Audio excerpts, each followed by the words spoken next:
Welcome to part 3 of this video series demonstrating the new features and functionality in Witness Horizon 25.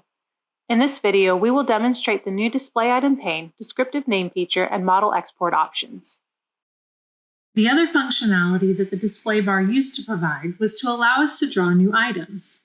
So we had the draw option on there. In getting rid of the display bar, we have an alternative to that, which is the new display item pane. Below the Properties pane, by default, although these are movable just like the Designer Elements window or any of these others that are dockable around the space, we have this new display item pane down here.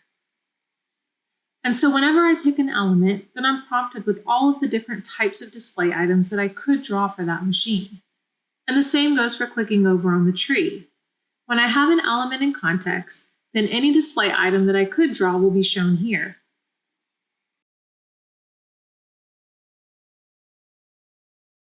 So a labor queue for that machine, I can click, I get the crosshair that you'll be used to from going through that draw process, and I can drop it at that point.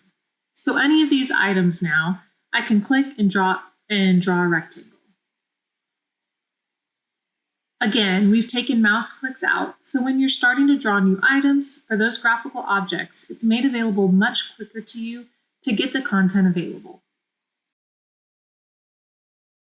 One of the consequences of taking the display bar away is that we no longer have the screen editor as an option on this menu. Previously, the View Screen Editor selection would have brought the display bar up for the backdrop elements. We don't have that display bar anymore. But whenever you click on any of the system items, then we can select the backdrop. And again, draw rectangles, lines, or icons. If we want to create that layout around the simulation elements, then all of that is done directly off the backdrop.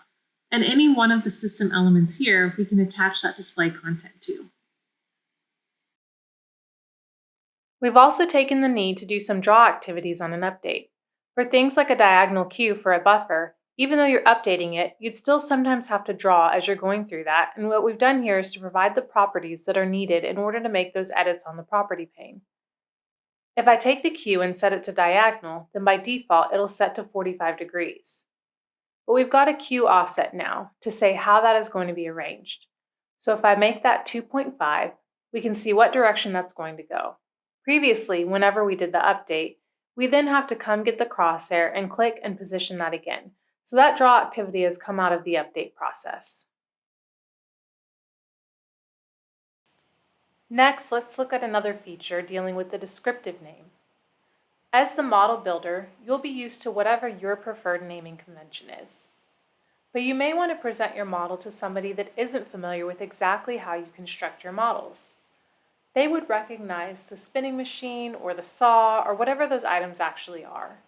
We've got the ability now to go onto the notes page of the detail and add a descriptive name. So I can call this machine the saw, call that machine a spinner, and so on. And initially, there is no difference. I still see the element names here. But there is another toolbar button that allows me to choose to display the descriptive name instead. So let's say we're giving a board presentation to show our model in action. We don't want to show those programming type of names that nobody else will understand.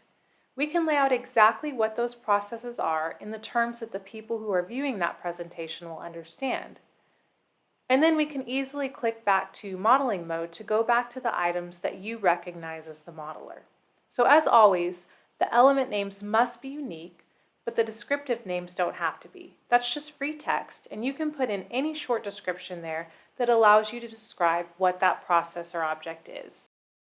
Finally, the last small enhancement that we've made is to make it easier to share models between different versions of the software.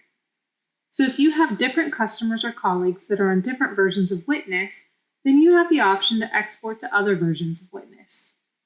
On the File menu, you'll find the Export command that allows you to use the XML model format and to export out back up to 5 versions of Witness.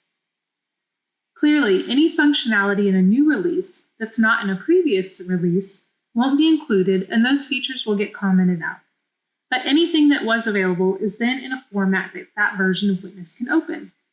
So if you've used functionality that was valid in Witness 23, but you've saved it in 25, you can then create that Witness 23 version of the model to pass to somebody else or to open in that version. To learn more about Witness Horizon 25, please view the other videos in this series. And for more information about Witness, please visit www.lanner.com.